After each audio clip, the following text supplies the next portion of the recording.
Allez, let's go. On a les noirs cette fois. Ça sent la carocane à plein nez. Que va jouer Lulu? E4. Ah bah, carocane. C'est parti.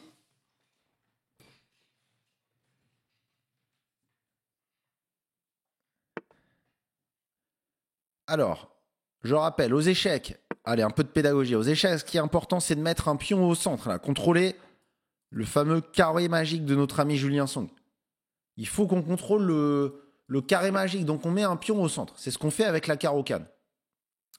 Alors là, on est un peu emmerdé après cavalier C3. Pourquoi? Parce que si on fait cavalier F6, qui est un coup de développement, il va pousser. Et on va devoir mettre notre cavalier sur une case un peu étrange.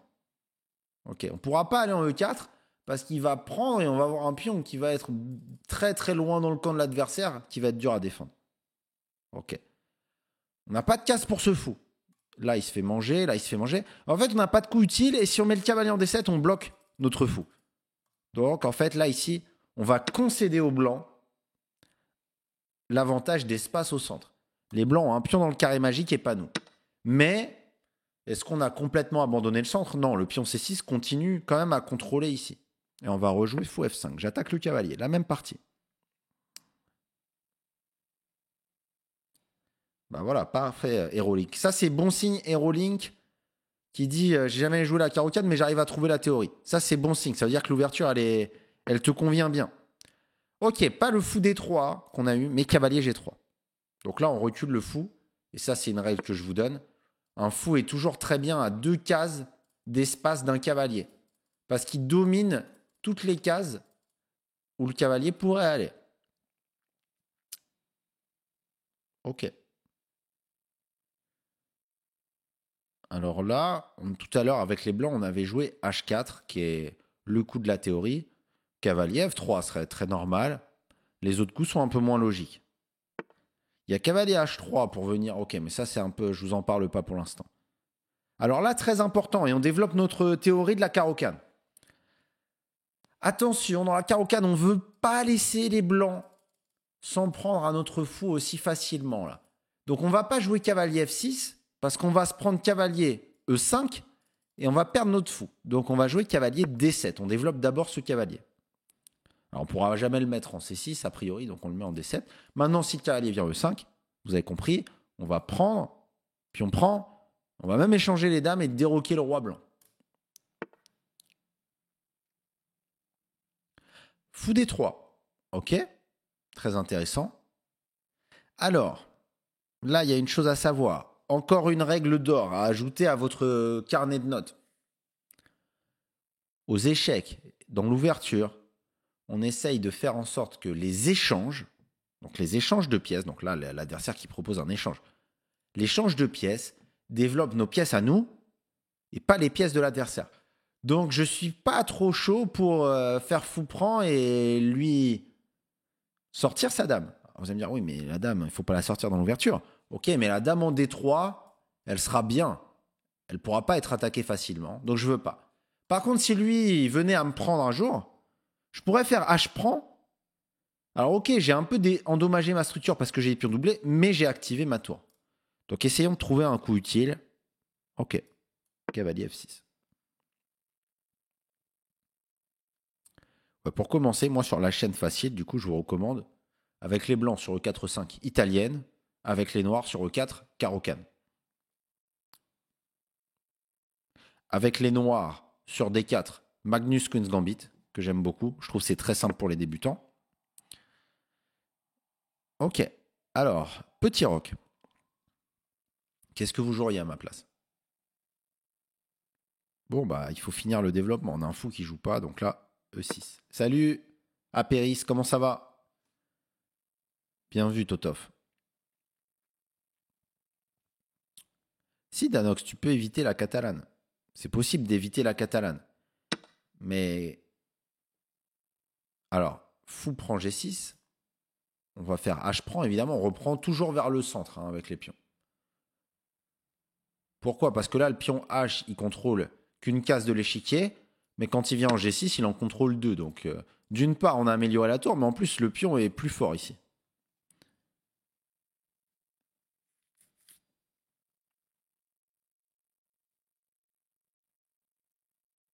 Ok, Danox, n'hésite pas à poser ta question dans le Discord du club, je te répondrai avec grand plaisir. Alors, bonne question. Est-ce qu'on va faire grand rock ou pas? Alors, petit rock, on a le pion H qui est passé là, donc bon, c'est pas la fin du monde, mais on s'est un peu affaibli. Et grand rock, on a le pion qui a avancé en C6. Normalement, on n'a pas trop envie. Hmm. Alors, du coup, pour l'instant, on va pas se prononcer. On va pas se prononcer et on va développer notre fou. Et je vous propose de le mettre en D6. En D6, il est actif, il commence à mettre la pression sur le cavalier. Alors, il y a une chose qui est importante à faire aux échecs, même pour les débutants, surtout pour les débutants. D'ailleurs, vous savez, dans les écoles primaires, quand on apprend les échecs à des enfants, je ne sais pas, de 6, 7, 8 ans, évidemment, il y a des enfants qui sont tout de suite un peu plus doués aux échecs que d'autres. Et vous savez comment on les repère? Très facile. C'est les enfants qui créent des batteries avec leurs pièces. Donc ils vont mettre ce qu'on va faire maintenant. Alors là, mon adversaire qui me cloue. Regardez, on va mettre une batterie fou dame. Et les enfants qui comprennent sans qu'on leur dise que les pièces, elles travaillent bien ensemble quand elles sont alignées sur des diagonales ou des colonnes, ben en général, ils deviennent assez bons aux échecs. Voilà. Alors ça ne veut pas dire que si vous ne faites pas ça, c'est fini pour vous, mais de toute façon, il n'y a aucun enfant de 6 ans qui regarde cela. Donc, ok. Le mec qui s'adresse à des enfants qui ne sont sûrement pas là. Ok, cavalier E2, donc il a vu la menace, il se sauve. Intéressant. Qu'est-ce que vous feriez là dans cette position? On n'a pas fini complètement notre ouverture. On va mettre le roi à l'abri. Et du coup, pour moi, ok, vu notre placement de pièces, le roi serait plutôt à l'abri en grand roc, mais je suis encore indécis. Bon, je vois qu'il n'a pas de moyen d'ouvrir la position, de faire sauter mon pion E et de s'attaquer à mon roi. Là. Donc je vais me permettre de rester encore flexible un coup sur le roc et je vais jouer cavalier E4. Bien vu, t'imagines. Je mets la pression sur ce fou. Sachez que les fous sont toujours un peu plus forts que les cavaliers. Et ok, je lui demande ce qu'il veut faire. Je lui demande ce qu'il veut faire.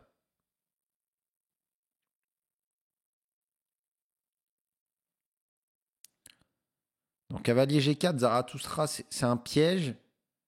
Mais ok, il ne faut pas construire son jeu autour de pièges. Parce que s'il ne te prend pas... Ok, peut-être tu voulais aller en H2, c'est ça? Ok, peut-être si tu voulais aller en H2, c'était intéressant. Ok, Dame D3. Qu'est-ce qu'on va faire à votre avis? Oui, on va manger ce fou qui est très fort. Ok, mon adversaire qui joue plutôt bien pour l'instant. Je vais manger ce fou qui est fort. Qui a empêché le grand roc. On ne peut pas faire le roc si on traverse une case qui est contrôlée par l'adversaire. Allez, qu'est-ce que vous feriez à ma place? Intéressant ça encore.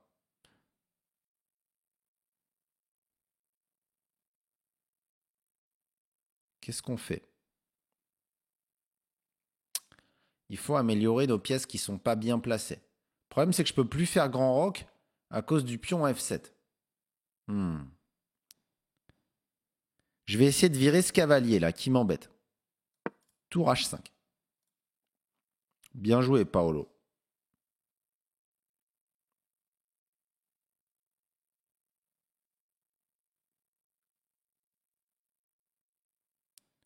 Pedro, tu crois des gosses de 6 ans?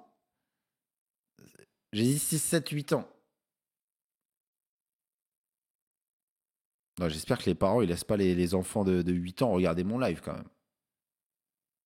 Parce que parfois je peux dire des petites conneries. Alors, cavalier F3. Le cavalier a reculé. Oui, prendre des photos avec des petits, bien sûr.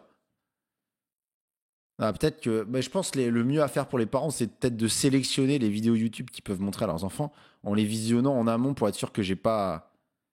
Bon. Après, les enfants à 8 ans, en vrai, ils sont habitués quand même. Hein, genre.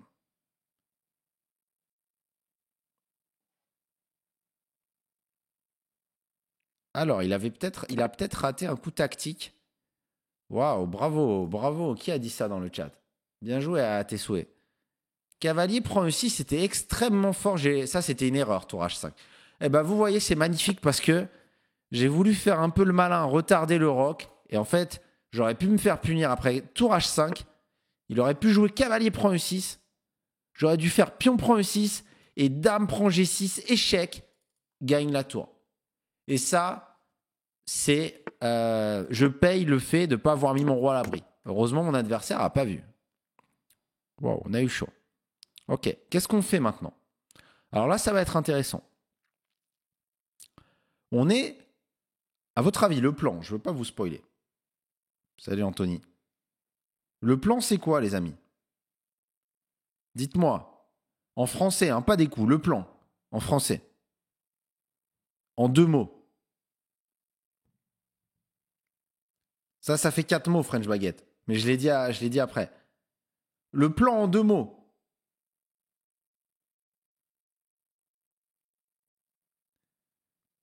Ok, je voulais entendre roc opposé. C'est pas un plan roc opposé, vous allez me dire, mais ok. Ce qui va déterminer notre plan, c'est le fait qu'on est sur une position de roc opposé. Chaque camp a roqué de côté opposé de l'échiquier. Ça permet quoi aux échecs? Ça permet d'envoyer tous nos pions là, qui sont là sans affaiblir la sécurité de nos rois, de notre roi. Du coup, là, on va attaquer et on va essayer d'ouvrir la position sur son roi. Avec G5. Et on veut G4. Et lui, c'est ce qu'il a fait. C'est pas mal. Lulu qui connaît ses classiques. Ça devient une course contre la montre et le plus rapide gagne. Exactement. Et là, on menace déjà G4. Pion prend. Et avec la colonne H qui s'ouvre, le roi blanc qui a à s'inquiéter quand même. On a l'impression que l'attaque des noirs est plus en avance. Arrive beaucoup plus vite que l'attaque blanche. Défoncer adversaire. Le maté. Marée pion. Ouais, bien, Nico. Nico, c'est pas mal, ouais.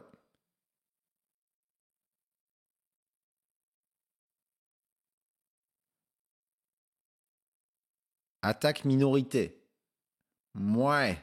C'était pas vraiment ça, Vincent. Améliorer pièces. Ça, c'est toujours bon comme plan. Améliorer les pièces. Gars. Je vois que vous êtes en forme le dimanche soir.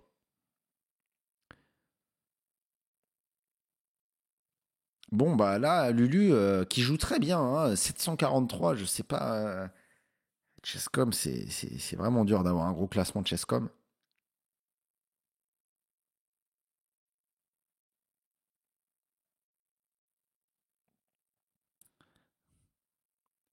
El Niño.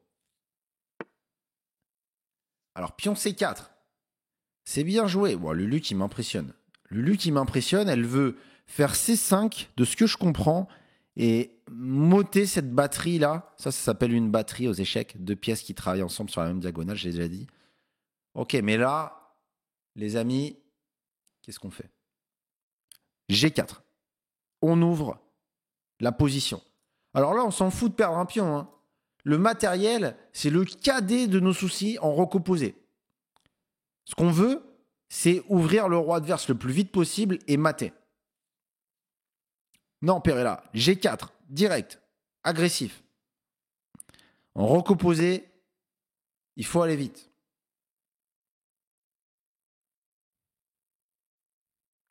Alors, si mon adversaire prend, là, il y a des choses à regarder. Ouais, El Niño qui a envoyé 5 subs à la commu. Merci, mon ami. D'habitude, c'est Victor ou Rezadan là, qui sont abonnés aux 5 subs. Merci beaucoup pour le soutien. C'est très sympa.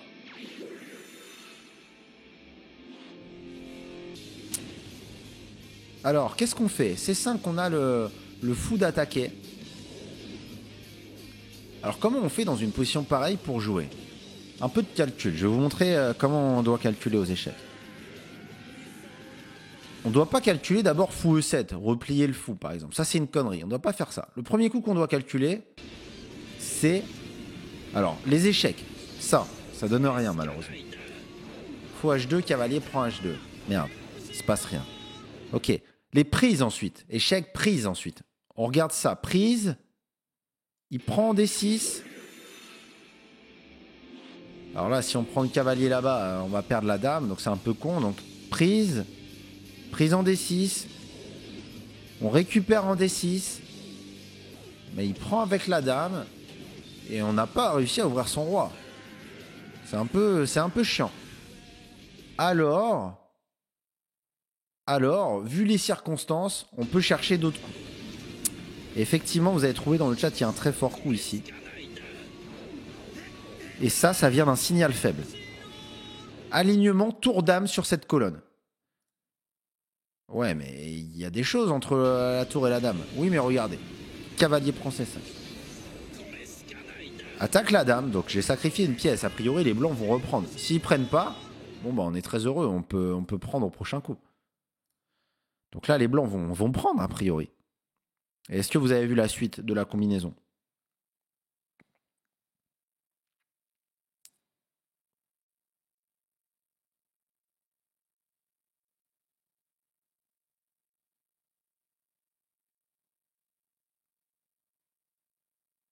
Merci à Tagata pour le 2e mois d'abonnement.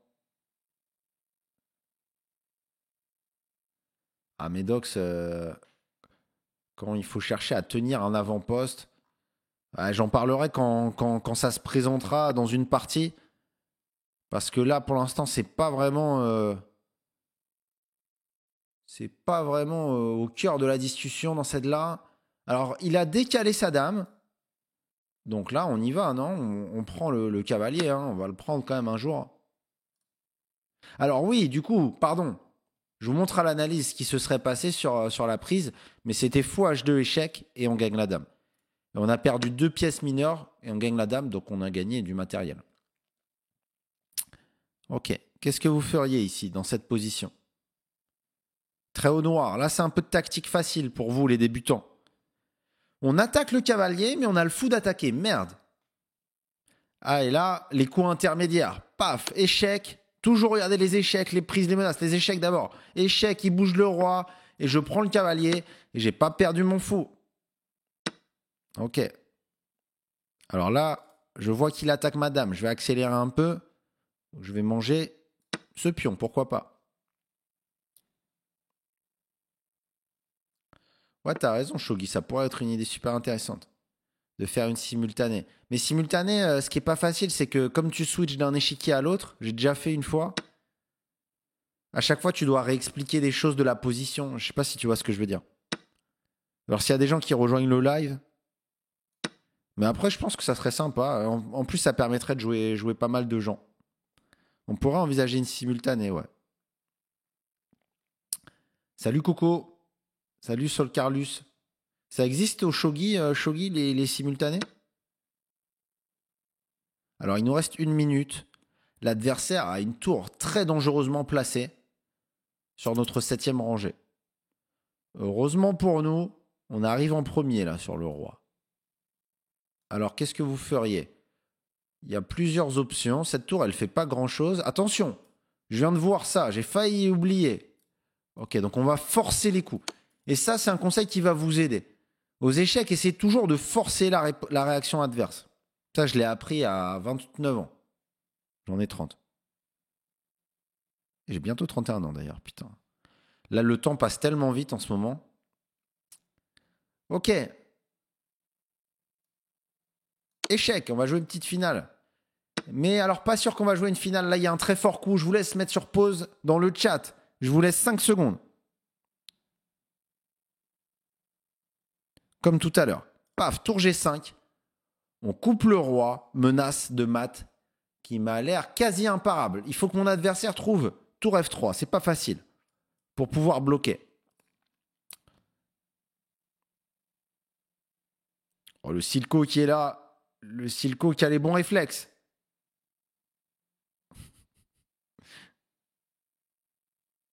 Ah, ou tour A3, bien joué. Moi, je vois plus rien là. Ça y est, après 1h30 de partie pédagogique, je sens que je rate 1000 trucs. J'ai failli me prendre dame 6. Ok.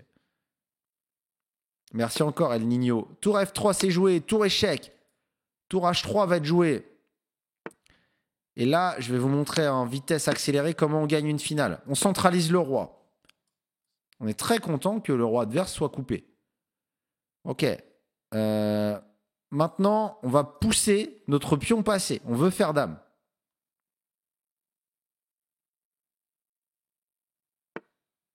Il attaque ici. Je vais reculer ma tour.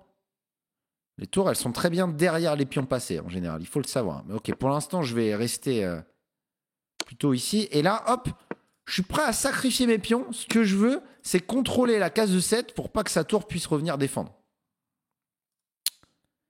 En finale, c'est l'activité qui compte. L'activité, c'est quoi? Au lieu de défendre, c'est toujours mieux d'attaquer. Donc là, vous voyez, j'attaque. J'essaye d'aller à dame. Et vous comprenez pourquoi j'ai centralisé mon roi. Regardez. Pour pouvoir débloquer le bloqueur. Et j'avance.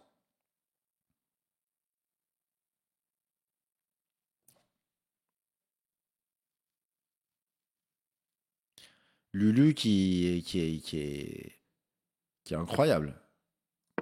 Lulu qui est incroyable, absolument incroyable. Ah, mais il y a 2 secondes d'incrément en fait. J'ai pas besoin de stresser comme d'habitude. Ok. Et on va débloquer la tour. MVL a dit un gros joueur de shogi est souvent d'un niveau MI aux échecs. Ça, j'en doute pas. Les joueurs de shogi, ils sont extrêmement forts en calcul.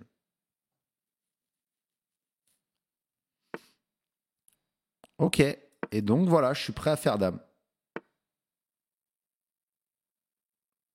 Oh, mais non, mais Lulu qui a menti sur son classement là. Lulu qui a menti, on est d'accord. Elle trouve des ressources, elle, parce que Lulu, ça me fait penser à un nom de femme.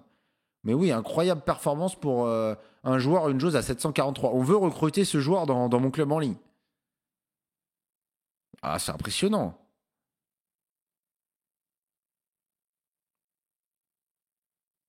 Ok, là, ok. Lulu qui va même jusqu'à chercher le pad, c'est très très impressionnant. Alors là, ce qui est marrant, je sais pas si ça vous fait rire ou pas, mais que le roi a plus beaucoup de coups. Donc on peut en fait... Là, regardez, si vous êtes impressionné par ce que fait Hikaru dans ses lives de tout pré-move jusqu'au mat, vous dites, wow, c'est incroyable, regardez. En fait, vous pouvez faire ça. Et Hikaru, il fait ça.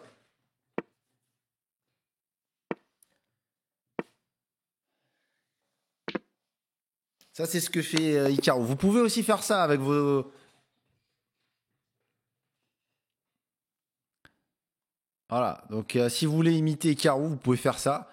Alors en fait, c'est juste pour démystifier un peu le truc. Quand on le voit, ça a l'air incroyable. Mais en fait, juste une fois que l'adversaire il a plus grand chose, voilà. Ok. Bon, on adore évidemment Hikaru sur la chaîne. Really bad game, chat. Really bad game. He played so bad. Ah non, c'est lui, il parle de lui-même. Yeah, I played so bad. Really bad game. Ok. Let's keep going. J'imite mieux Hikaru que Kennen quand même. Venez, on fait un mix. Non, ok. Yeah, I don't know what I'm doing, chat. Mais j'ai sa voix, c'est un truc de fou. Mais j'ai la voix de Hikaru, putain, je me suis jamais entraîné. C'est pas une dinguerie? Yeah, vas-y, dites-moi encore des phrases qu'il dit. Ah, God, chat, I blundered. Là, je m'enflamme. Ah, God, chat. Yeah. Again, I blundered. I blundered. Bon, là, c'est mon anglais qui est en cause. C'est pas l'accent. Ok. Check, check, check. Putain, incroyable. Le chess boxing. Non, arrêtez. Arrêtez de me lancer sur les imitations. MVL, jamais tenté d'imiter? Oh, c'est dur, MVL. Hein. Ouais, MVL, trop dur. Je l'ai pas du tout. Ah, Hikaru, en fait, il est facile. Chat. I'm playing so stupid. Non, ok, il parle même pas comme ça. Ah, Laurent Fressinet est plus facile, je pense, à imiter. Mais il n'y a rien qui sort de ma... Il y a rien qui sort de ma bouche. Ok. Non, là, la team, je peux pas passer de pédagogie à imitation, non. C'est dur. Danox, tu fais plaisir. T'es un vrai Danox. Tu te remets les road to GM. Ok. Pour la team, c'était un réel plaisir ce live. Je vais pas vous mentir. Je sens que je commence un peu à fatiguer. Et demain, il y a mon tournoi. Je veux pas me cramer à relancer des games en plus. Quand il y aura pas de tournoi, on fera un peu plus durer. Mais voilà, là, on va se quitter là-dessus. On va se faire l'analyse quand même pour voir.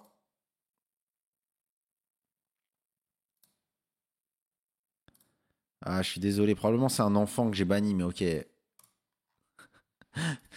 Désolé, mon ami, mais ok. Arrête les majuscules dans le chat, ça sert à rien.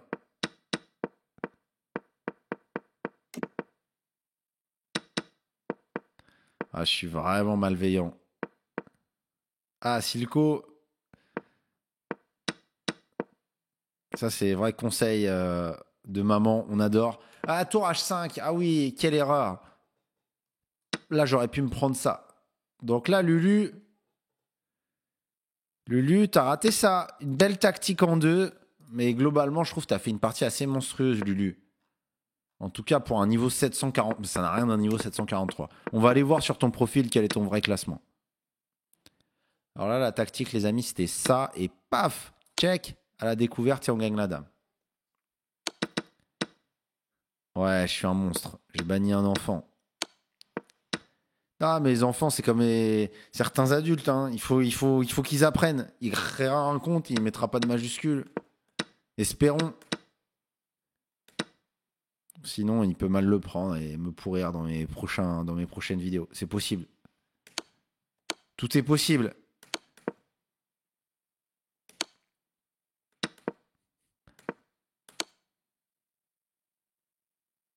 Avec les enfants que j'ai eus à l'école, avec une équipe avec qui on est devenu champion de France scolaire. D'ailleurs, à co-champion de France avec l'équipe de Mark Kennan, justement. Les enfants, j'étais hyper dur avec eux.